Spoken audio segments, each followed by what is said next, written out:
الحمد لله نحمده ونستعينه ونستغفره ونعوذ بالله من شرور أنفسنا ومن سيئات أعمالنا من يهده الله فلا مضل له ومن يضلل فلا هادي له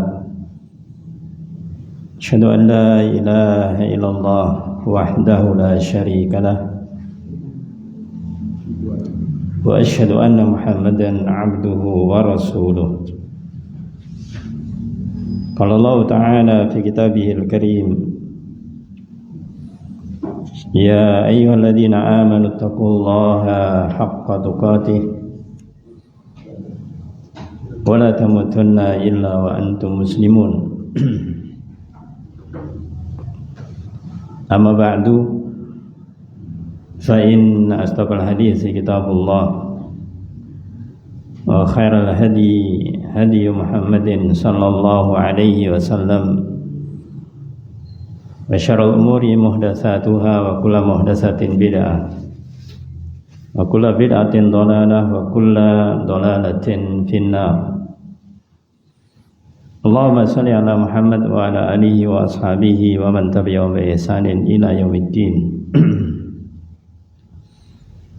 Ayolah ikhwah azani wa azakullah. Alhamdulillah, puji syukur kita panjatkan kehadirat Allah Subhanahu wa taala atas segala nikmat-Nya, sehingga di pagi ini alhamdulillah kita bisa melanjutkan kembali menyampaikan kajian tentang amalan-amalan sunnah sehari-hari. Alafu minkum, mohon maaf karena ya terlambat agak lama nggih. Nanti mungkin minta izin waktunya juga ditambahi sedikit aja, mungkin 1/4 jam atau berapa. Baik, kita akan melanjutkan menyampaikan bagian terakhir yang sudah pernah kita sampaikan tentang adab amalan sunnah di dalam masalah tidur. Sudah kita sampaikan tentang amalan-amalan sunnah yang kita lakukan sebelum tidur. Sekarang kita masuk kepada amalan sunnah di saat kita sudah tertidur. Maka kadang-kadang kita itu terbangun di tengah malam yang sebenarnya kita itu belum menginginkan untuk bangun. Namanya terbangun berarti tidak sengaja. Maka ternyata di dalam Islam itu ada amalan-amalan sunnah di saat kita itu terbangun di tengah malam yang sebenarnya itu masih, bahasanya kita masih ngantuk ya, kita masih belum ingin bangun begitu. Ada beberapa poin yang kita akan sampaikan. Biasanya seseorang ketika dia itu tertidur, mulai tidur pada Isya misalkan, atau mungkin jam 8, jam 9, ketika dia itu menginginkan bangun, entah itu mungkin bangun untuk sholat malam jam 3 misalkan, atau mungkin bangunnya sebelum subuh ya.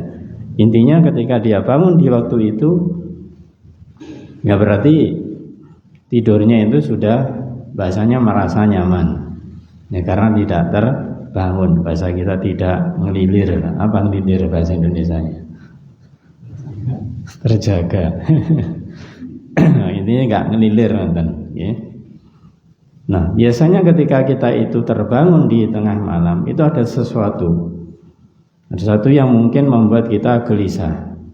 Gelisah itu bisa jadi karena banyak pikiran, pekerjaan belum selesai ya, atau bisa jadi karena capek. Karena capeknya kadang malah terbangun, bukan bablas gitu, enggak ya, memang kadang sampai bablas, tapi kadang-kadang saking capeknya tertidurnya malah sebentar.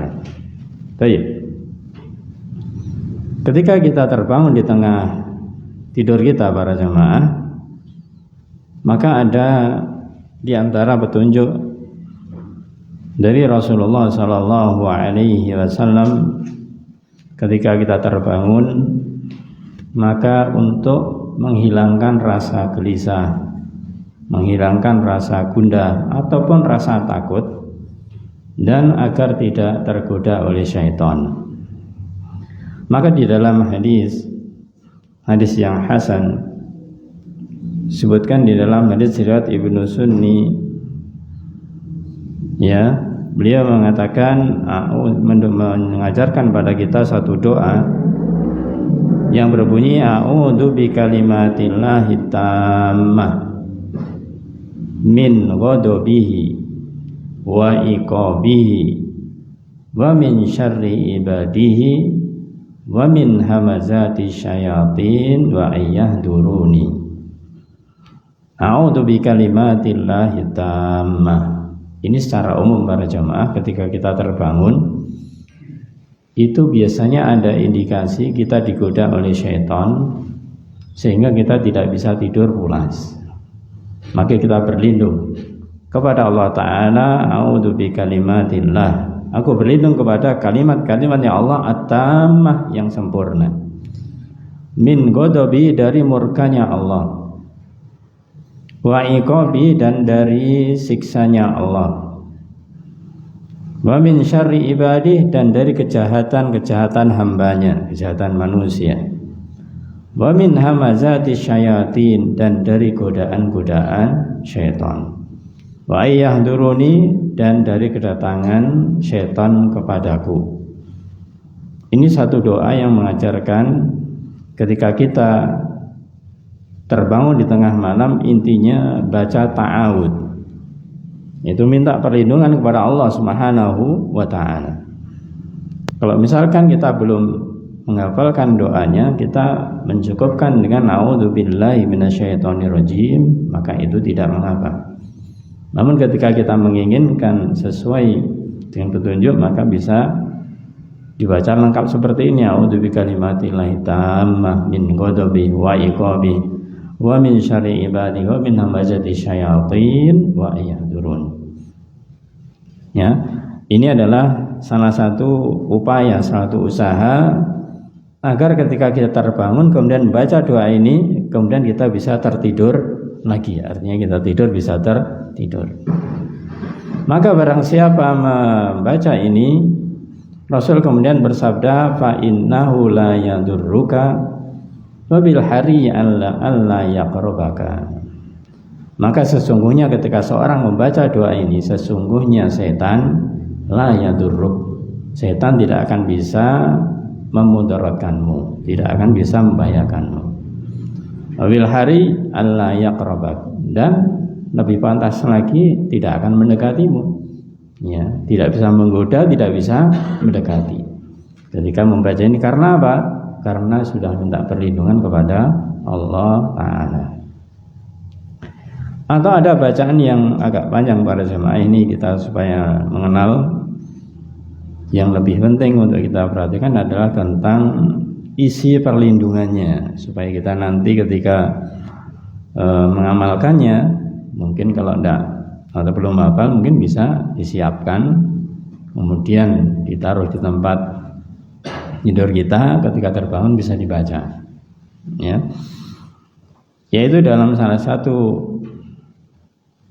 petunjuk ucapannya atau doanya disebutkan lafadznya a'udzu bikalimatillahi tammah, sama awalnya aku berlindung kepada Allah, dengan aku berlindung kepada kalimat-kalimat ya Allah yang sempurna, allati la yujawizuhunna barrun wala fajirun min syarri ma khalaq, yang dimana kalimat-kalimat ya Allah yang sempurna tidak dapat ditembus oleh barrun wala fajir, orang yang baik maupun orang yang jahat, min syarri ma khalaq, dari segala keburukan yang Allah ciptakan.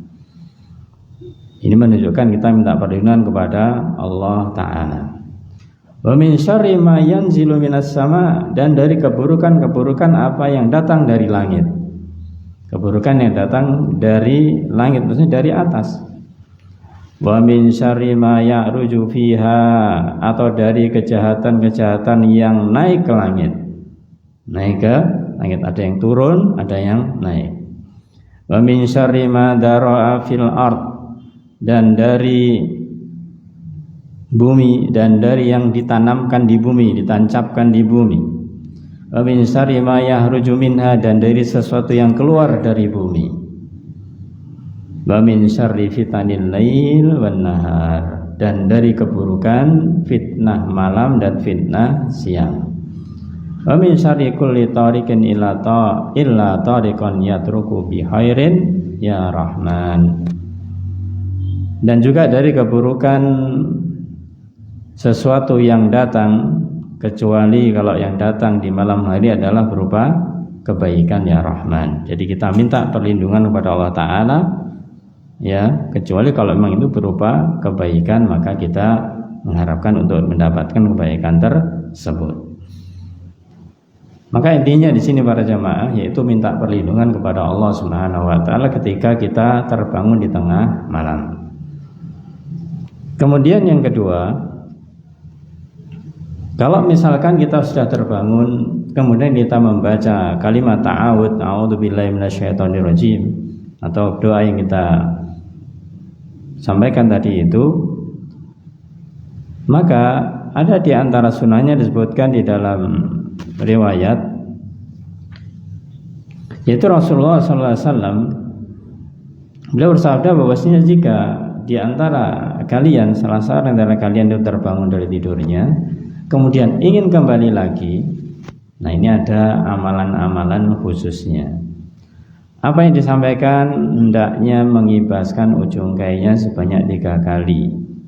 Jadi maksudnya itu dikibas-kibaskan, ya, dibersihkanlah tempat tidurnya itu dengan ujung kainnya sebanyak 3 kali. Kalau kita mungkin selimut misalkan demikian, dan menyebut nama Allah, yaitu Bismillah, Bismillah, Bismillah, Bismillah.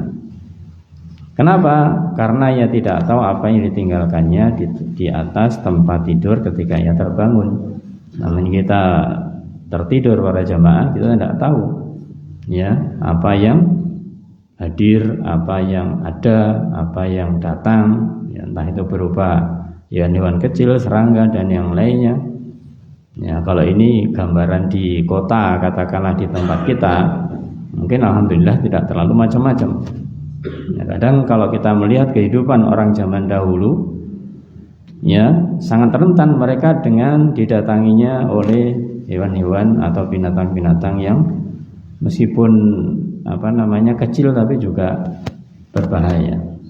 Maka ini diantara petunjuk dari Islam, dari Rasulullah SAW, ketika terbangun baca ta'awud kemudian dibersihkan. Jadi bersihkan dengan membaca Bismillah. Nah, kalau kita kemudian mau meletakkan badan kita lagi, ini mungkin sebelumnya sudah pernah kita sampaikan, yaitu kita membaca doa lagi, Bismika Rabbi wada'tu jambi wabika arfa'u. Bismika Rabbi, dengan menyebut namamu ya Allah, Rabbi Rabbku, wada'tu jambi, aku meletakkan jambi, lambungku. Lambung di sini bukan lambung perut, ya, ini loh, lempeng. Ya, kita sudah sampaikan ketika kita tidur disunahkan menghadap kemana? Menghadap, kalau memang tempat tidurnya pas menghadap kiblat. Nah, kalau sebenarnya nggak hadap kiblat gimana? Ke kanan, ya, menghadap ke kanan, maksudnya miring ke kanan. Nah, miring kanan inilah lambung ini. Maksudnya lambung itu ada lempeng di sini. Bukan lambung berarti perut, itu enggak. Ya. Bismika Rabbi wada'tu jambi, aku meletakkan lambung atau lempeng yang sebelah kanan. Wabika arfa'u, dan juga aku arfa'u, yaitu mengangkatnya. Kita letakkan dan kalau bangun kita mengangkatnya. In amsakta nafsi farhamba. Ya Allah, kalau misalkan engkau memegang jiwaku, maksudnya memegang jiwa artinya Allah mencabut nyawa kita, maka kita minta farhamha, maka rahmatilah ya Allah diriku ini.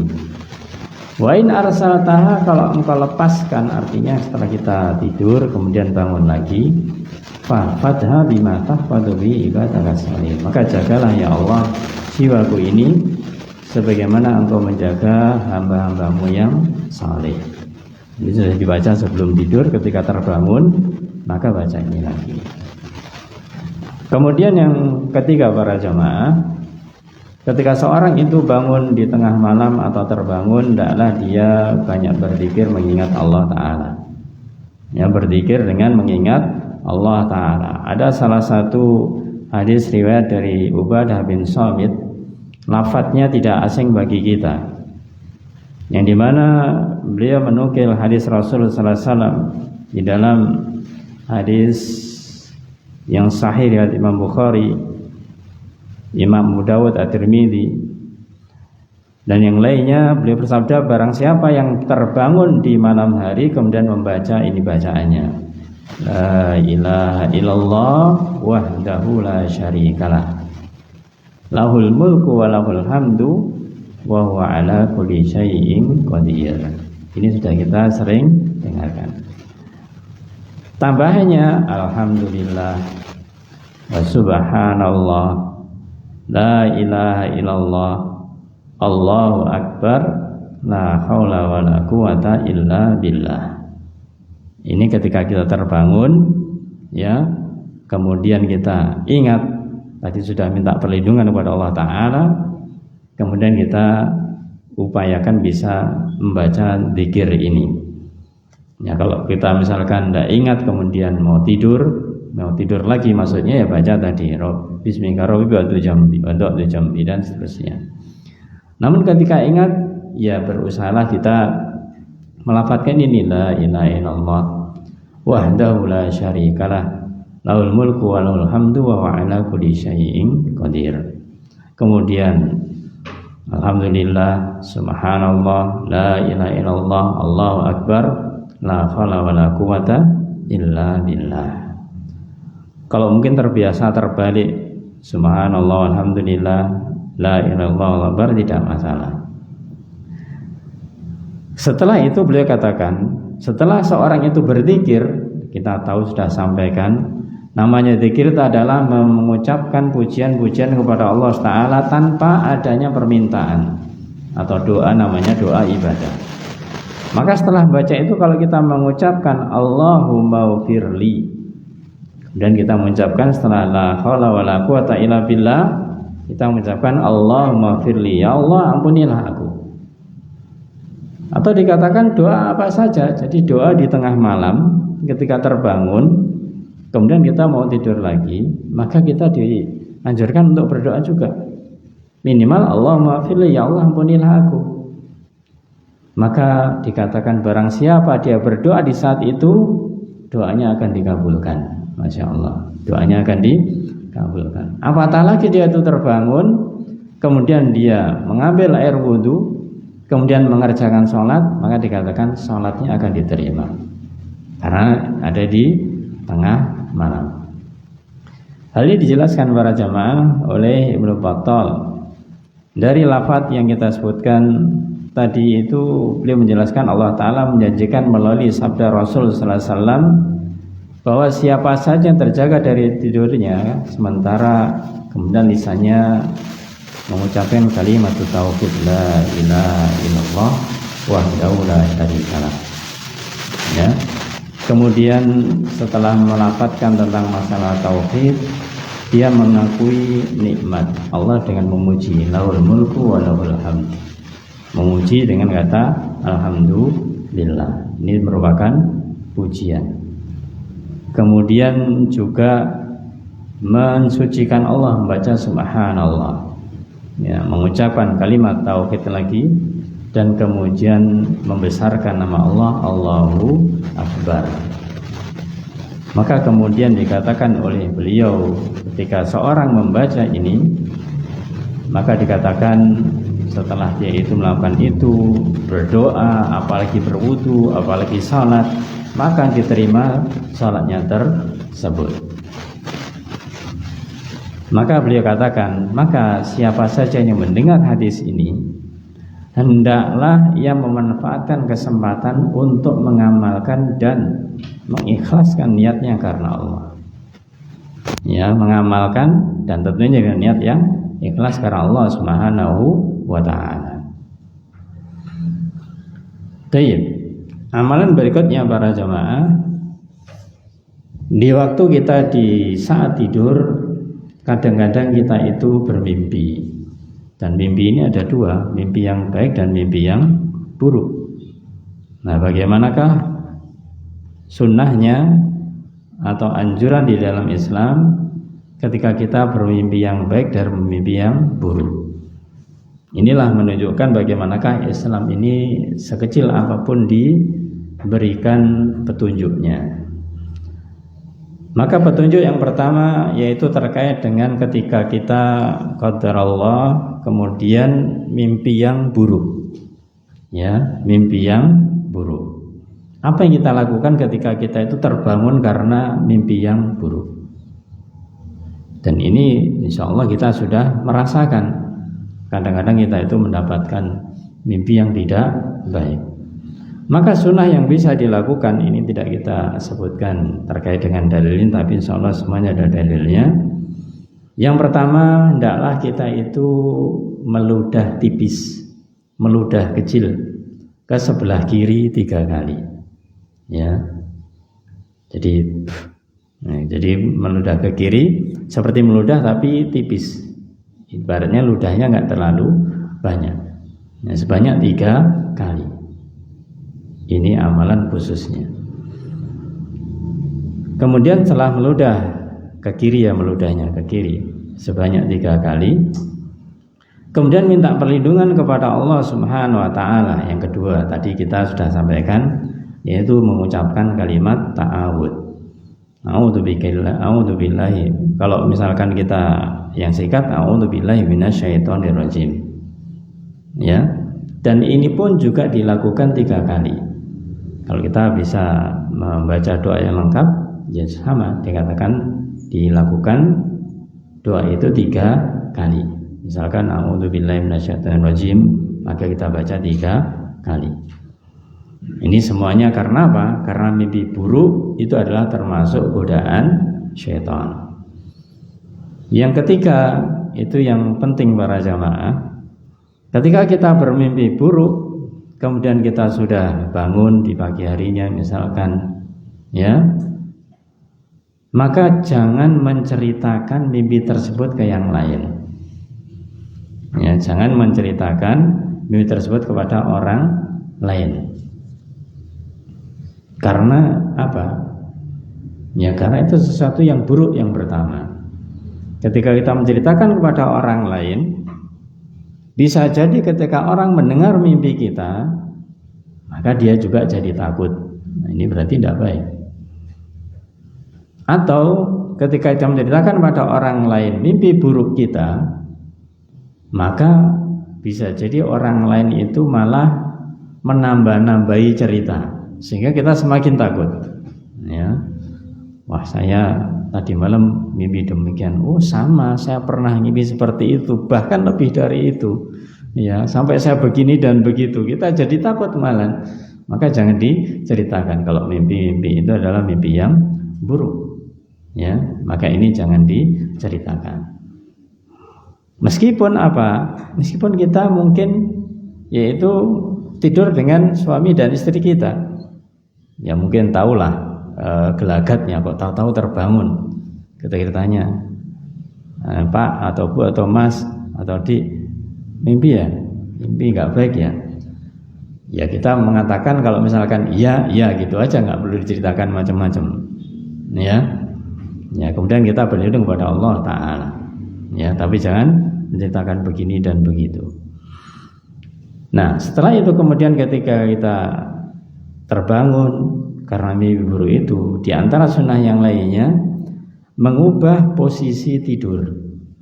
Kalau tadinya mungkin ketika kita mimpi dalam kondisi telentang biasanya, ya rata-rata kalau kita tidur itu meskipun awalnya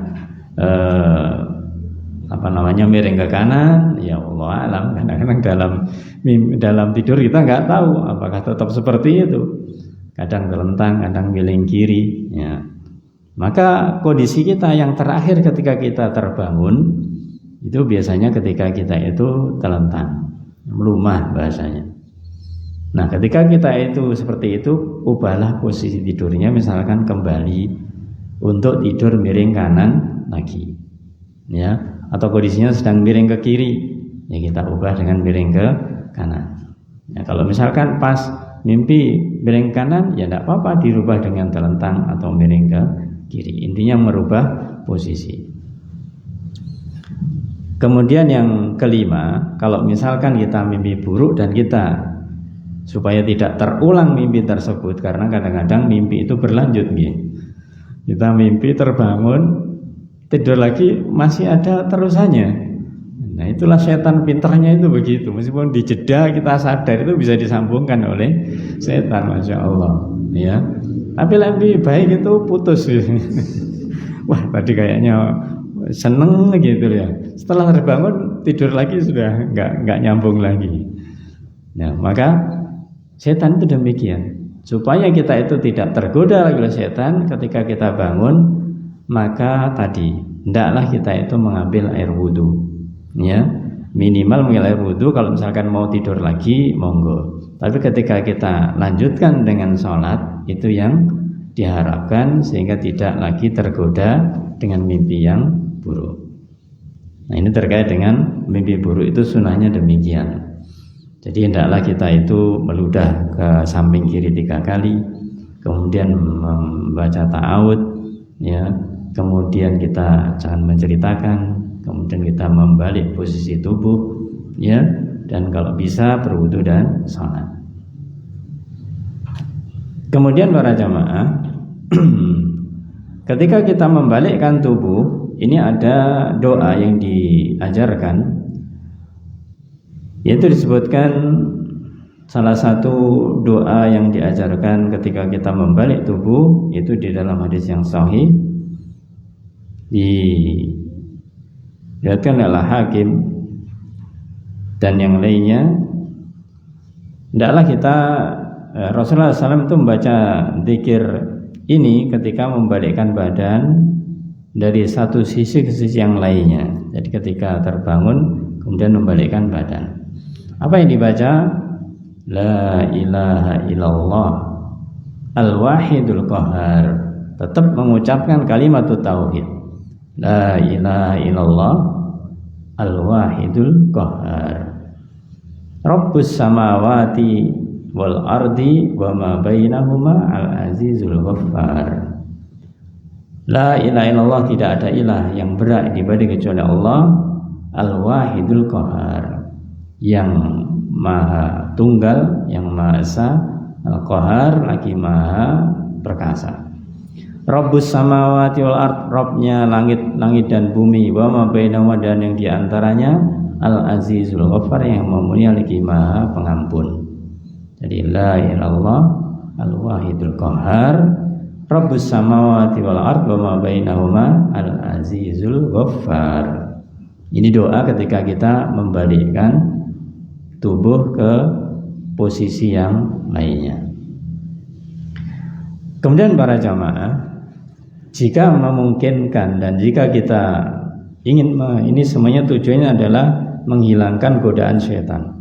Tadi kita katakan orang terbangun di tengah malam itu biasanya memang salah satu yang atau indikasinya karena ini memang tergoda atau digoda oleh syaitan. Jadi setan membangun supaya dia gelisah, supaya dia terusah dan yang lainnya. Kalau kita ingin menghilangkan, tadi kita sudah katakan bagaimanakah yang kita lakukan. Tapi ada juga kalau kita memungkinkan dan bisa, maka membaca ayat.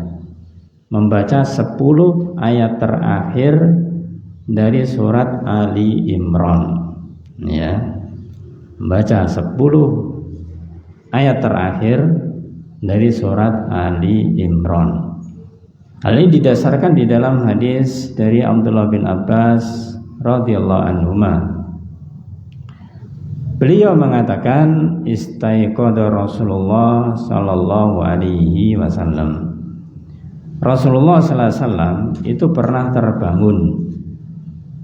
terbangun, fajalasa yamsakun nauma an wajhihi biyadihi. Ketika beliau terbangun, beliau duduk jalasa. Yamsakun naum an wajih, kemudian mengusap sisa-sisa bekas tidur dari wajahnya. Summa qara'al asral ayat, kemudian beliau membaca 10 ayat al-khawatimah yang terakhir min surati Ali Imran, dari surat Ali Imran.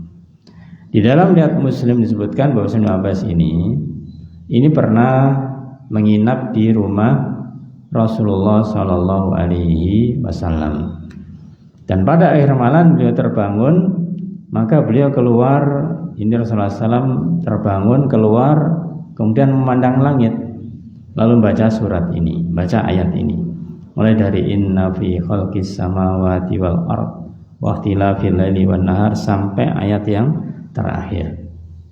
Ya, jadi bisa dilihat nanti mulai dari ayat 190 sampai 200. Ali Imran terakhir ayat 200.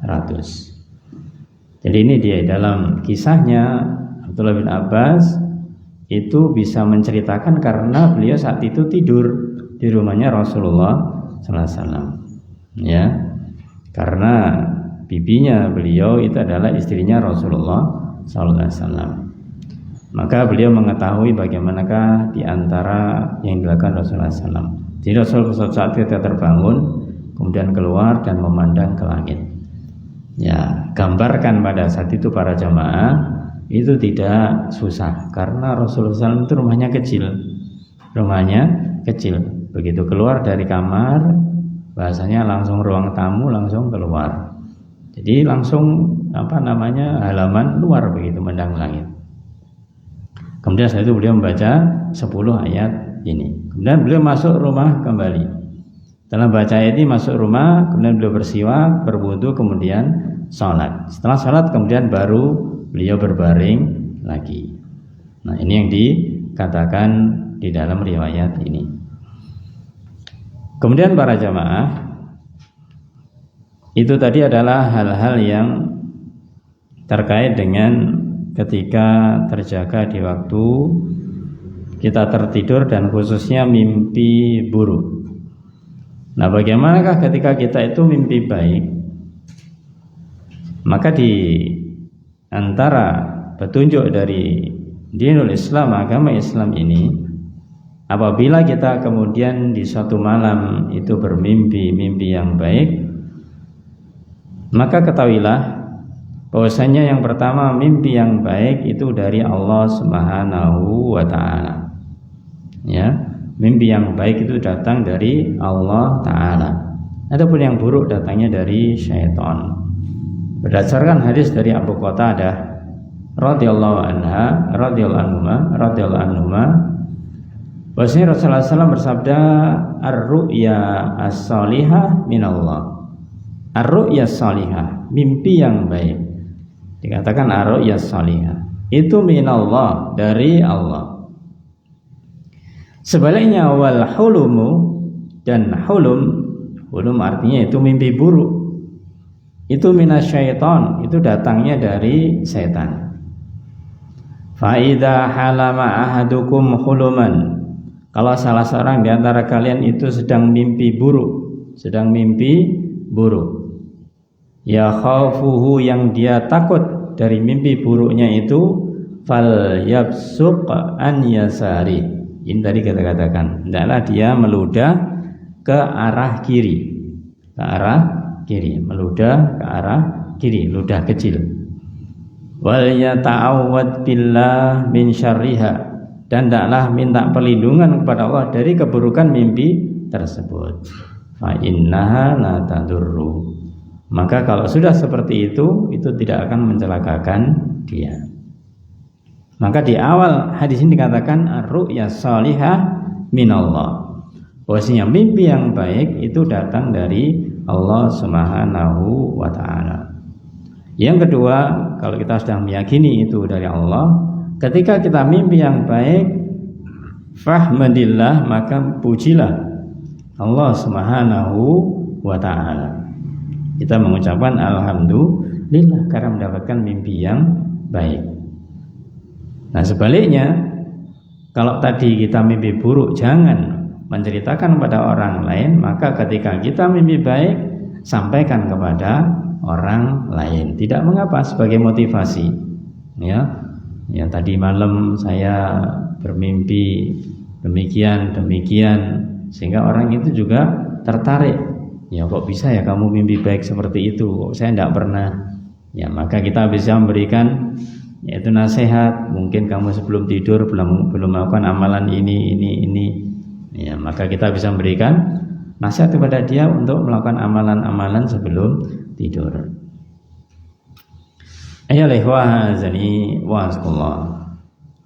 Itu yang petunjuknya singkat, yaitu meyakini datangnya dari Allah. Yang kedua, memuji Allah. Dan yang ketiga, menceritakan kepada orang lain. Nah, kemudian para jamaah, kadang-kadang ketika kita mimpi, ini kalau sudah dewasa sudah jelas, ini biasanya nanti bagi orang anak-anak atau putra-putri yang baru balik, maka dia biasanya juga mimpi basah. Nah, mimpi basah ini sebenarnya baik apa buruk begitu? Ya, bermimpi basah itu baik apakah buruk? Yang dimaksud dengan mimpi basah ketika dia itu tertidur, maka kemudian mengeluarkan mani, Maka ini nanti ada hukumnya sendiri-sendiri. Maka dikatakan di dalam hadis Ummu Salamah, beliau berkata, Ja'at Ummu Sulaim ila Nabi sallallahu alaihi wasallam. Datang kepadanya Ummu Sulaim. Ya, Ummu Sulaim, istri Abu Talha. Jadi Ummu Salamah itu suaminya Abu Salamah. Maka Ja'at Ummu Sulaim, datang kepada Rasul sallallahu alaihi wasallam.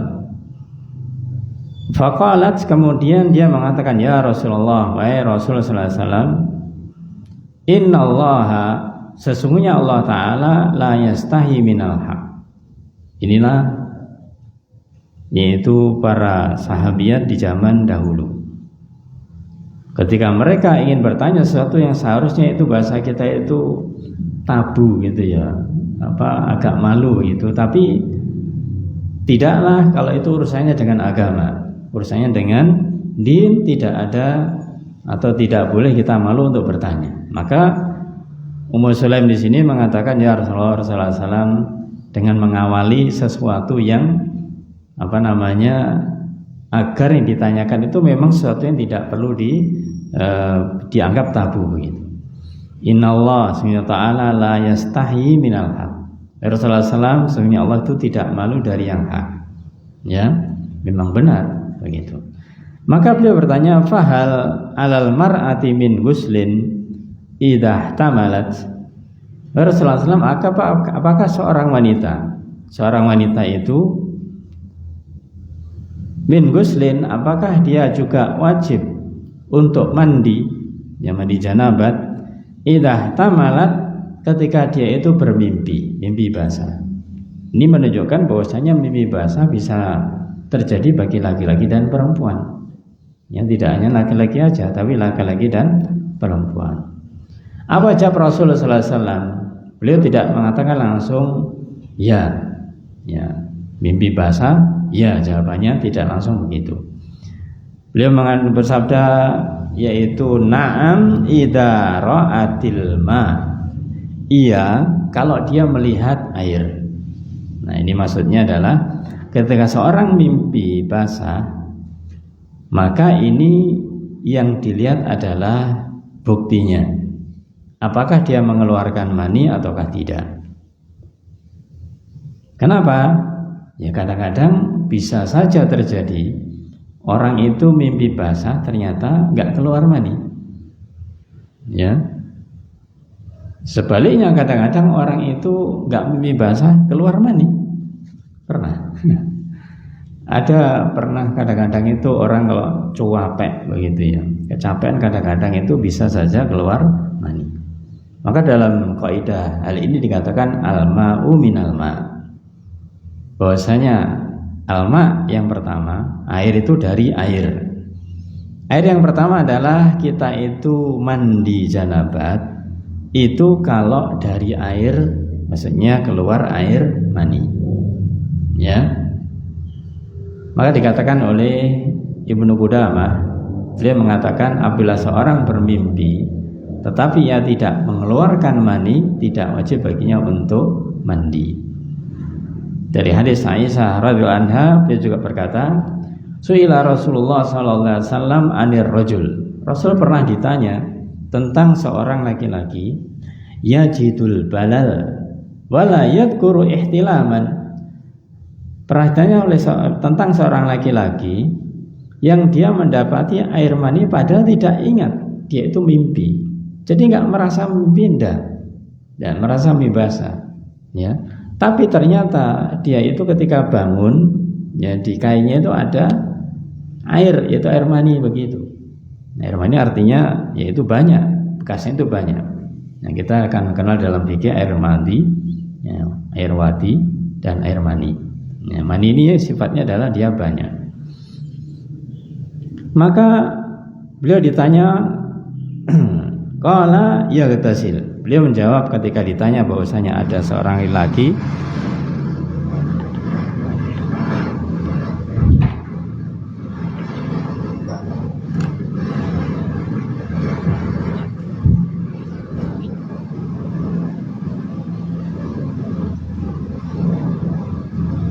sakit, nggak jelas kotor ya.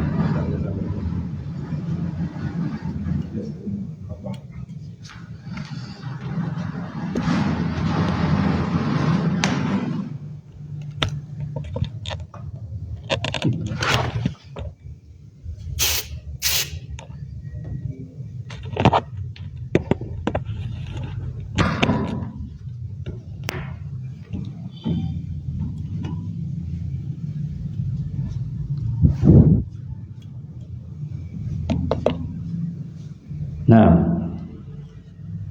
ketika Rasulullah SAW ditanya tentang seorang laki-laki yang dia ketika terbangun, ya di celananya ada air mani, padahal dia tidak ingat posisinya dia itu mimpi basah, maka Rasul mengatakan yaghtasil, hendaklah dia mandi, karena buktinya dia mengeluarkan air mani. Wa anir rajul, dan sebaliknya ditanya tentang seorang laki yara annau qad ihtalama, ditanya tentang seorang laki yang dia itu mimpi basah, walam yajid balalan, tapi ketika terbangun tidak ada air maninya. Qala, beliau mengatakan la wusla alaihi, tidak ada mandi baginya. Nah, ini terkait dengan masalah mimpi. Intinya para jamaah, laki maupun perempuan, ketika dia itu mimpi maka dilihat setelah dia bermimpi itu memang mengeluarkan air mani ataukah tidak. Maka di sini kita kata tadi alma yaitu minal ma, maksudnya air itu dari air, atau alma bilma. Air maksudnya adalah air untuk mandi janabat. Kita lakukan mandi atau harus mandi ketika kita melihat air mani ketika sedang tidur tersebut. Ayo ikhwah azani wa azkullah. Berikutnya terkait dengan tidur juga, yaitu ada beberapa hal-hal yang dibenci atau bisa dikatakan yaitu larangan, meskipun nanti masuknya kepada suatu yang makruh, suatu yang dibenci. Apa yang dibenci di dalam masalah tidur ini? Yang pertama yaitu membiasakan tidur ba'da subuh. Ya, membiasakan tidur itu setelah subuh. Maka ini sesuatu yang makruh hukumnya. Dalilnya adalah seorang sahabat yaitu Ibnu Abbas radhiyallahu anhuma. Beliau melihat anaknya tidur di waktu subuh, maksudnya setelah saat subuh tidur lagi. Maka beliau mengatakan, "Qum, bangun anakku. Atanamu sa'ah allati tuqsamu fihal arzaq, apakah engkau tidur sedangkan waktu ini adalah waktu dibagi-bagi rizki, waktu dibaginya rizki. Kenapa engkau tidur?" Pagi adalah waktu dibagikan rezeki oleh Allah SWT kepada hambanya. Maka dikatakan bahwasanya ini diambil hukum ketika kita setelah salat subuh, maka kita jangan tidur.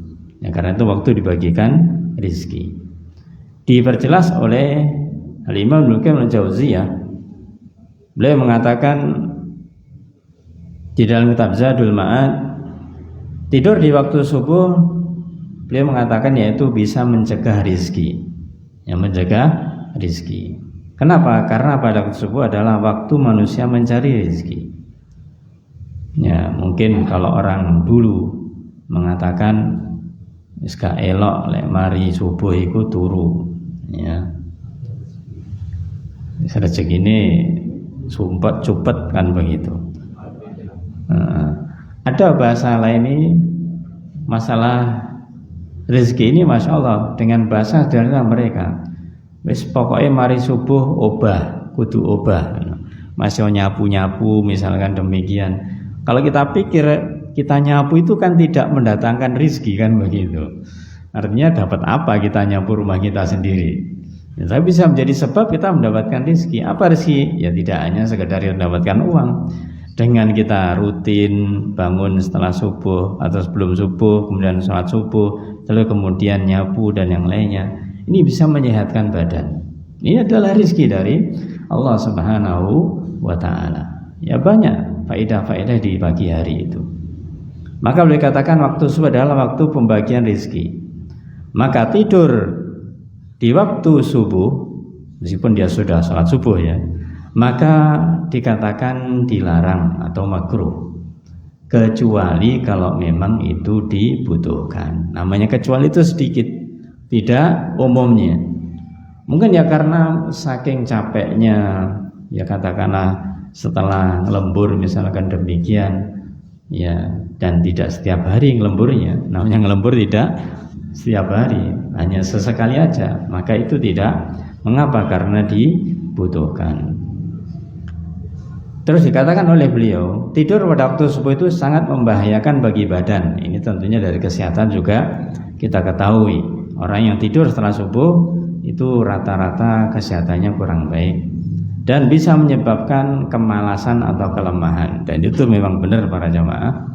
Ya, kita sendiri mengalami kalau tidur setelah subuh, setelah bangun itu rasanya ya males, ya. Mau ngapa-ngapain juga rasanya capek begitu. Padahal nggak ngapain. Maka ini memang terbukti demikian. Maka jangan biasakan tidur setelah subuh. Jangan mengikuti orang yang mengatakan, oh saya itu biasa tidur setelah subuh, tapi juga baik-baik saja. Ya, itu berarti kebiasaan tidak baik maksudnya, ya, kebiasaan tidak baik. Maka jangan diikuti.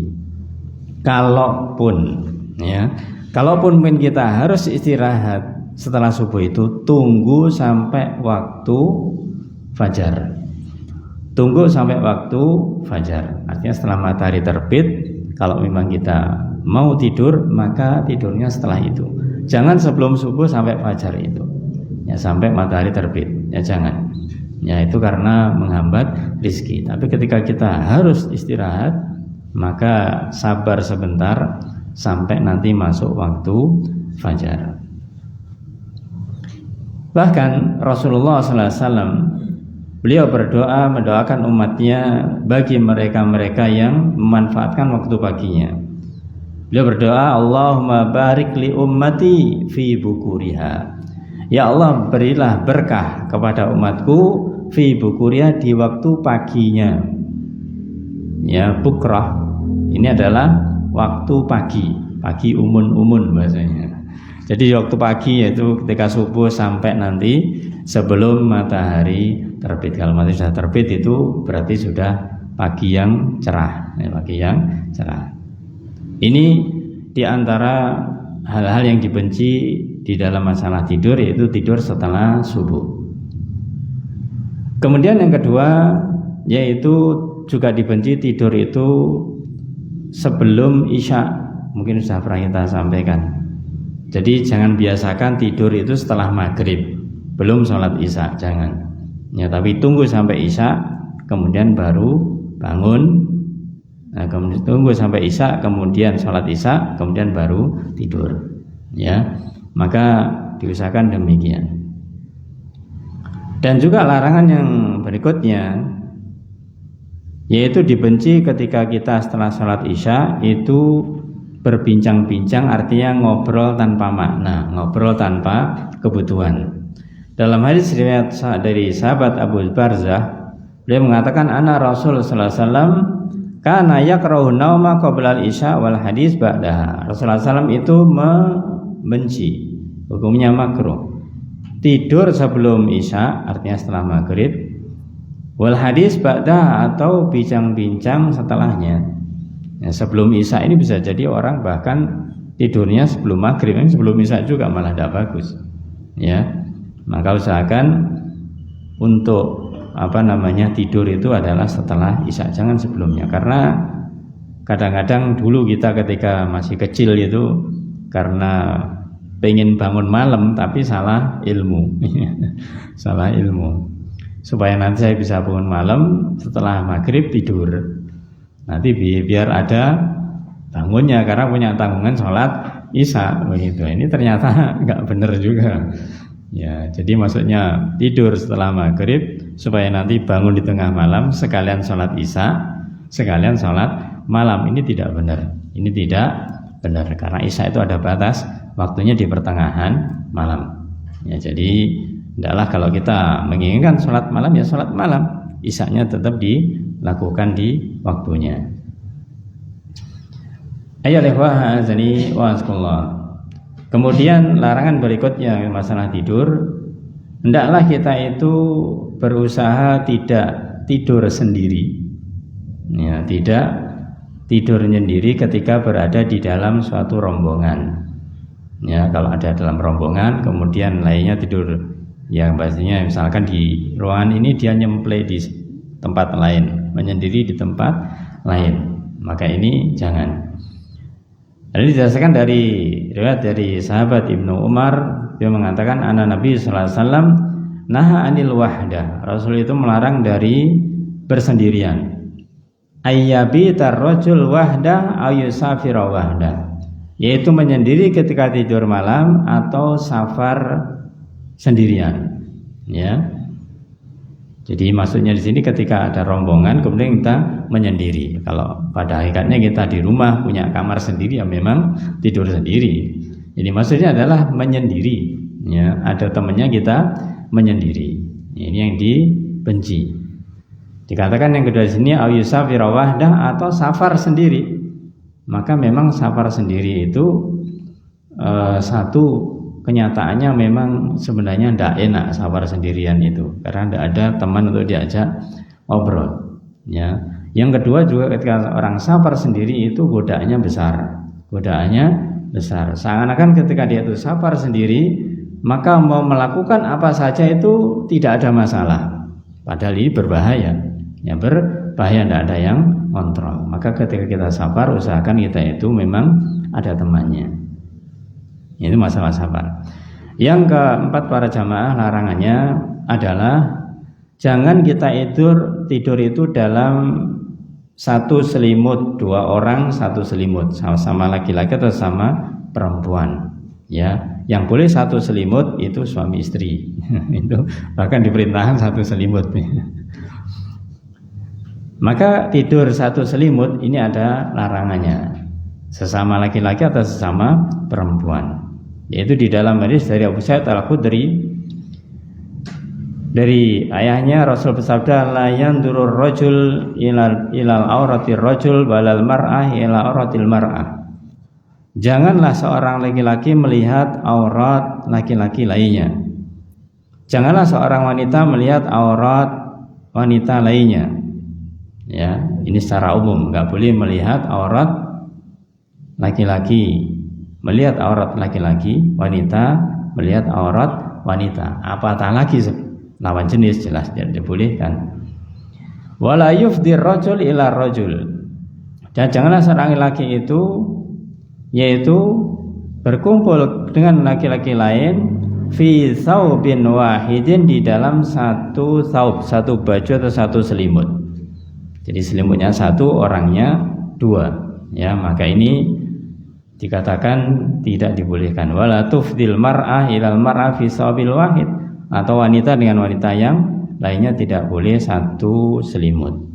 Bagaimana kondisinya ketika tempat tidurnya itu besar, kemudian ditempati 2 orang? Ya, boleh ditempati 2 orang karena mungkin tidak ada tempat lain. Yang penting selimutnya jangan satu. Nah, selimutnya sendiri-sendiri. Kalau cuma satu selimutnya, ya yang satu ngalah. Yang satu ngalah, dipakai salah satu saja. Biasanya kalau di hotel itu kan selimutnya panjang gitu ya, jadi satu. Ya, kalau emang itu sesama laki-laki tidur situ sama perempuan, yang satu pakai selimutnya, yang satu tidak. Ya, karena tidak ada tempat lain, maka caranya demikian. Kemudian masalah tidur yang berikutnya para jamaah, ini yang perlu kita hati-hati, jangan tidur dengan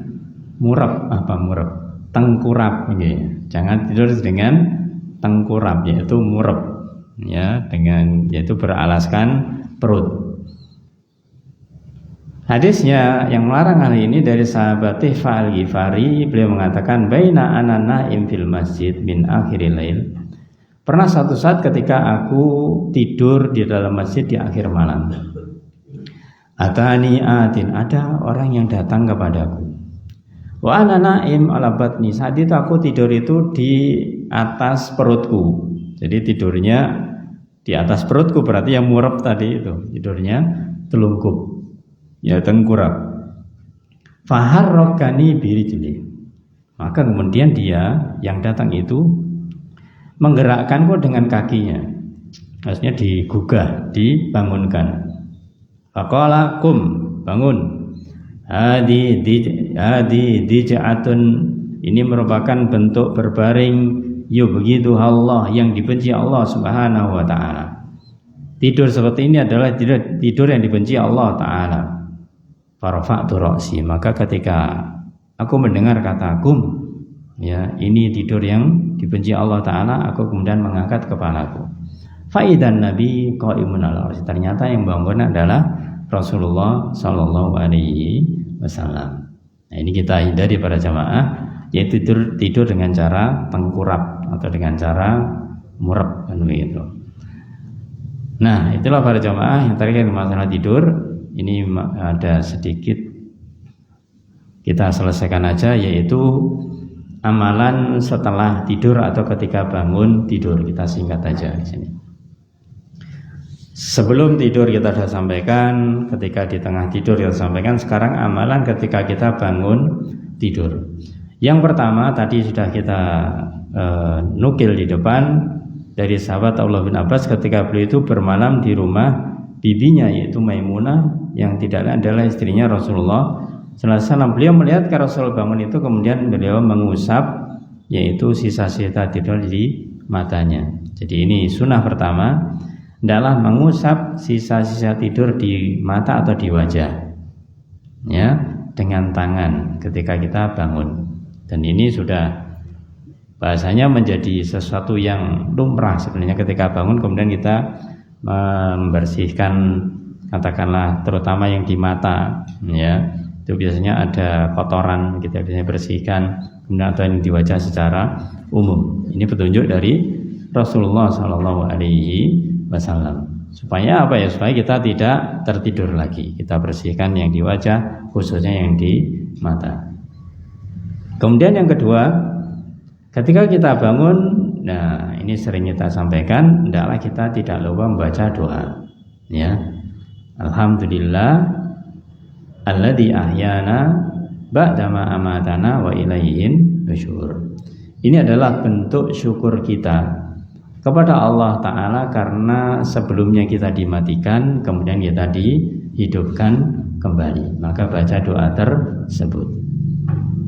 Kemudian yang ketiga, hendaklah kita itu setelah itu kemudian mengambil air, kalau memang tidak berwudu paling tidak, maka dikatakan hendaklah kita itu berkumur, kemudian istinsyak wal istinsar, yaitu menghirup air ke hidung kemudian mengeluarkannya lagi, ya. Maka lebih sempurnanya adalah berwudu. Ini minimal demikian, karena dalam hadis dikatakan Idza staiqadha ahadukum min manami, kalau salah seorang antara kalian bangun dari tidurnya, falyastansir salasa marrat, hendaklah dia itu yaitu istinsar. Istinsar itu mengeluarkan air dari hidung, tentunya adalah dia menghirup dulu, setelah menghirup dikeluarkan. Fa inna syaitan yabitu ala khayashimihi, karena setan itu bermalam di rongga hidung. Ya, ini dikatakan oleh Rasulullah SAW, setan itu bermalam di rongga hidung. Maka kalau kita ingin sempurna, buat wudu. Dan wudu yang sempurna adalah diantaranya ketika kita berkumur, itu tidak hanya berkumur aja, tapi kita juga menghirup air dan mengeluarkannya lagi. Maka ini seakan digambarkan ketika dibuat wudu, setan tadi terkena air kemudian sudah keluar ketika istinsar, ketika dikeluarkan. Ya, meskipun dia tidak tahu setannya ada atau tidak, maka Rasul mengatakan demikian. Itu tempat bermalamnya setan. Cara menghilangkannya dengan seperti itu. Ya, maka ini petunjuk ketika kita bangun tidur. Kemudian petunjuk berikutnya, yaitu adalah kita sebelum melakukan yang lain, sebelum berwudu juga, itu membasuh kedua telapak tangan kita 3 kali. Ya, sebelum kita memegang ini memegang itu, ya, hendaklah membasuh kedua telapak tangan kita 3 kali. Rasul bersabda, idza staiqadha ahadukum, kalau salah seorang antara kalian bangun min naumi, dari tidurnya, fala yamis yadahu fil ina. Jadi bahasanya kalau kita bangun tidur, jangan mencelupkan tangannya ke dalam bejana. Kan kita tahu di zaman dahulu para jamaah itu belum ada keran, ya.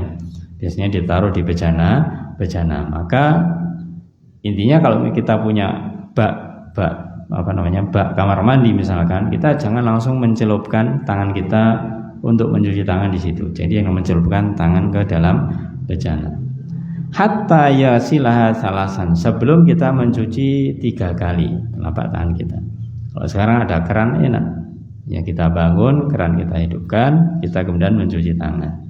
Ya, intinya kalau itu berupa bak air, ya, apakah itu di kamar mandi, maka jangan kita langsung mencelupkannya. Intinya dibasah atau dicuci dulu tangan kita 3 kali. Kenapa?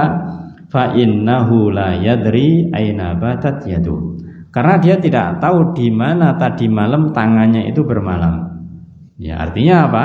Ya, artinya bisa jadi memegang, ya, najis begitu. Ya, menggaruk, ya, dubur dan kubul itu, ya, yang depan dan yang belakang itu kan bisa jadi najis. Ya, maka kita kemudian membersihkan terlebih dahulu. Sampai demikian para jamaah petunjuk di dalam Islam. Ya, begitu detailnya petunjuknya sehingga kita bersyukur. Karena sekecil apapun kita mengetahui petunjuk yang benar di dalam Islam. Dan yang terakhir para jamaah, hendaklah kita itu bersiwak. Ya, kalau punya siwak, hendaklah bersiwak. Berdasarkan hadis, karena Rasulullah SAW idza qama minal lail, kalau beliau bangun dari tidurnya, yatahajjadu, ketika bangun dari tidurnya di malam untuk tahajud, yashusufahu bisiwak, beliau menggosok mulutnya itu dengan siwak. Ya, dengan siwak. Maka sekarang alhamdulillah siwak itu mudah untuk kita dapatkan.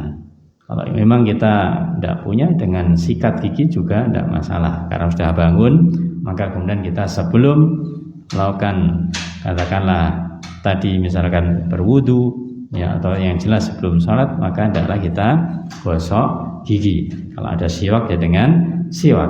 Ya, karena ini memang siwak ini bisa jadi orang itu punya dan tidak. Maka itulah para jemaah poin-poin yang terkait dengan masalah amalan-amalan sunnah di dalam masalah tidur, baik itu ketika kita di tengah tidur ataupun setelah bangun dari tidur. Alhamdulillah kita sudah menyelesaikan bab ini. Insya Allah di pertemuan berikutnya kita akan membahas tentang bab yang lain. Wallahu bissawab. Baik, mungkin ini bisa kita sampaikan, semoga bermanfaat. Sebelum kita akhiri, kalau ada yang ditanyakan, monggo silakan. Nggih, monggo gantian.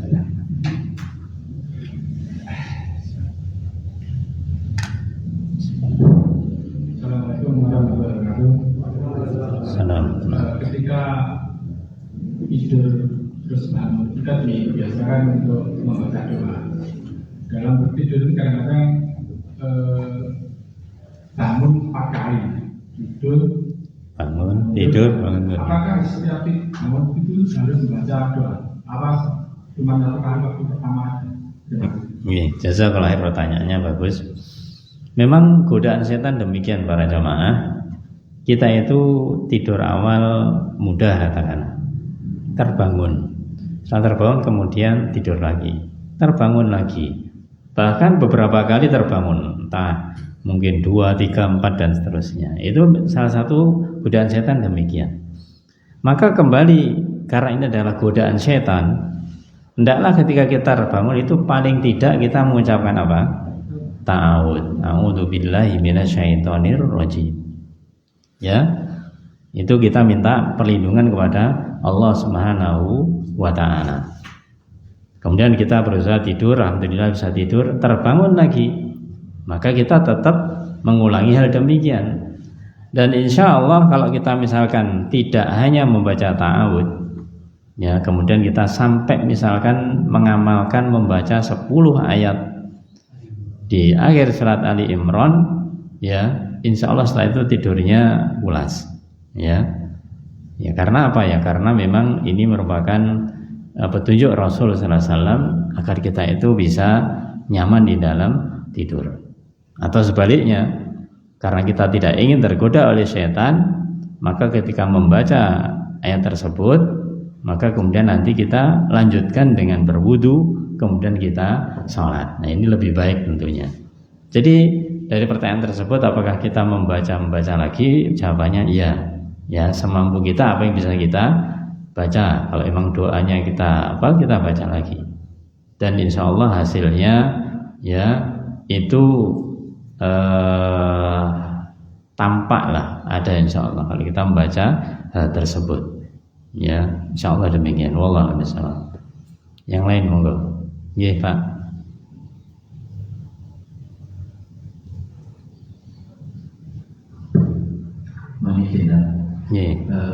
Tanya, ciri atau kategori mimpi yang baik dan mimpi yang tidak baik, karena terkait dengan amalannya. Ada amalan yang mimpi buruk itu harus contohnya udah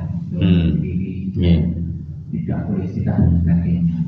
Kami contohkan misalnya, apakah mimpi yang baik itu asal menyenangkan dan mimpi yang buruk itu yang tidak menyenangkan? Misal, saya pernah, diri saya sendiri pernah mimpi jadi manten. Masya Allah, barakallahu lak. Mimpi nemu uang atau mimpi yang baik, apakah itu juga termasuk mimpi yang baik? Dan mimpi buruk misalnya digigit ular atau yang lain sebagainya, itu apakah itu kategori mimpi yang baik? Terima kasih, Bapak. Jazakallahu khairan pertanyaannya. Sebelum Anda jawab pertanyaan kedua, Ana tambahkan dulu pertanyaan pertama tadi. Ini kita membahas adalah sunnah-sunnah. Tadi mungkin pertanyaannya apakah kita harus membaca doa yang kita baca ketika kita bangun. Ya maka karena ini hukumnya sunnah, ya maka kita baca itu boleh, lebih baik. Dan kalaupun tidak, maka itu tidak dosa karena hukumnya adalah sunnah. Maka pertanyaan yang kedua, ketika kita mimpi, kriteria baik dan tidaknya itu yang bagaimana? Memang secara zahir tidak disebutkan di dalam banyak hadis itu, hanya secara umum saja tadi dikatakan di situ bahwasanya kalau ru'yah shalihah itu minallah, adapun al-hulum itu minasyaiton. Dari sisi lafadznya itu beda. Ar-ru'ya ya as-shalihah adalah mimpi yang baik. Tidaklah kemudian dikatakan yang satunya ar-ru'ya as-sayyi'ah, ya mimpi yang buruk, tidak, tapi dengan bahasa yang berbeda di dalam hadis ini. Maka di sini menunjukkan bahwasanya ketika seorang itu dia bermimpi sesuatu yang menyenangkan hatinya, maka itu adalah mimpi yang baik. Tapi ketika seseorang itu bermimpi yang membuat hatinya gelisah, maka itu tidak baik. Nah, sekarang kasusnya mimpi nemu uang itu menyenangkan apa menyedihkan? seneng. Ternyata setelah bangun nggak ada uangnya, jadinya sedih. Walhasil intinya begini, mimpi yang baik adalah mimpi yang sebenarnya tidak hanya urusannya adalah hanya urusan senang dan tidak. Sesuatu pada dirinya itu merasa nyaman, bisa menjadi bahasanya itu motivasi bagi dia, ya.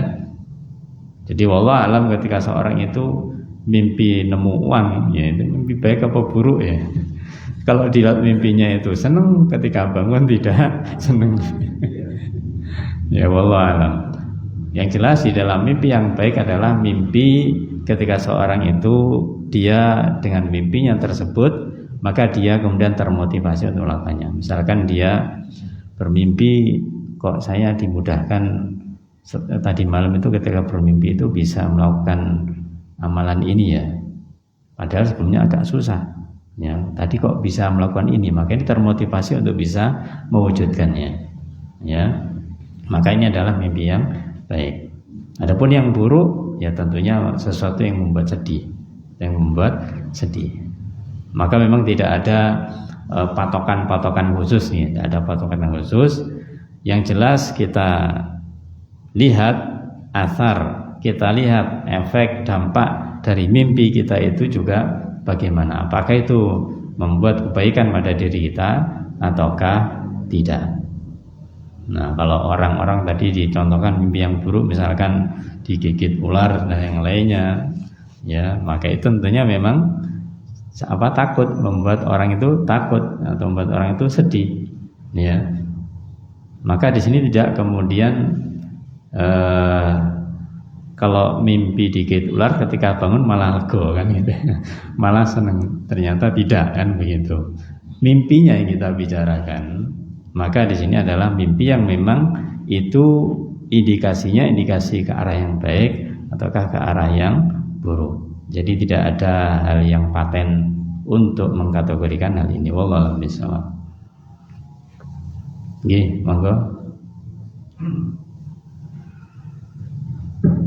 Terima kasih Bapak. Nggih. Sederhana saya menanyakan, kalau kita mau tidur siang, tidur siang itu apa?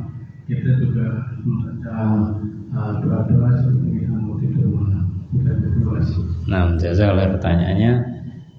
Mungkin sempat kita singgung bahwasanya sunnah-sunnah, amalan-amalan sunnah di dalam tidur ini adalah amalan-amalan yang diarahkan kepada malam hari, tidak kepada tidur siangnya. Ya. Karena tidur siang itu bahasanya itu bukan naum, tapi bahasanya adalah qailulah, adalah tidur yang tidak lama atau sedikit. Qailulah dari qalil sedikit, qailulah itu sedikit lagi. Jadi kalau tidur siang itu tidak masuk di dalam amalan non sunnah yang semacam ini. Ya intinya kalau kita mau tidur siang kemudian kita membaca pun juga tidak disalahkan. Tapi tidak ada sunnahnya ketika tidur siang seperti kita mau tidur malam. Okay? Jadi tidur siang itu bahasanya tidak ada sunnah khusus untuk hal ini. Wallahu a'lam bishawab. Masih ada? Oke, monggo.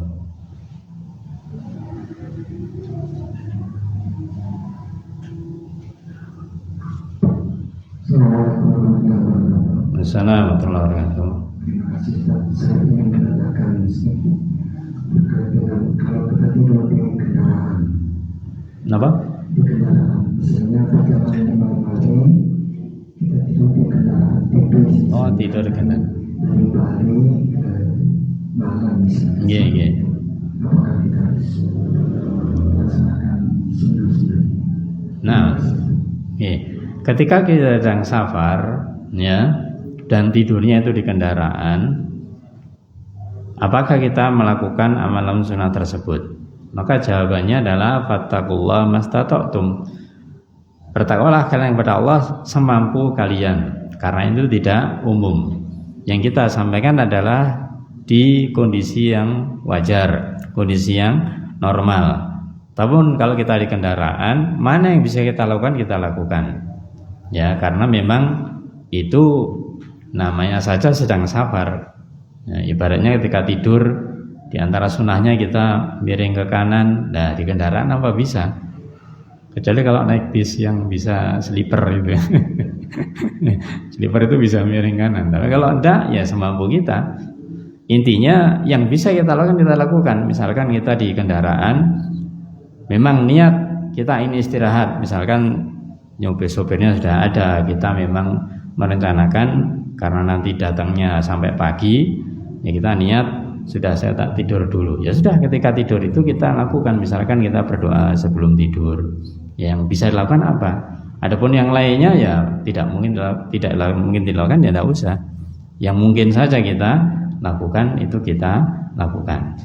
Paling tidak yaitu berdoa. Nanti bangun juga demikian. Yang mungkin adalah berdoa, ya berdoa.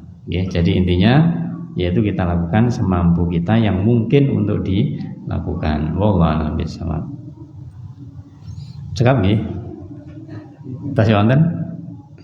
Insyaallah cekap, mudah-mudahan bermanfaat. Mudah-mudahan kita semuanya dimudahkan Allah Ta'ala agar kita itu bisa mengamalkan sunnah-sunnah Rasulullah SAW dan kita bisa istiqomah di dalamnya, dan kemudian kita mendapatkan balasan dari Allah Subhanahu wa Ta'ala. Amin ya rabbal alamin. Kita cukupkan dengan kafaratul majlis.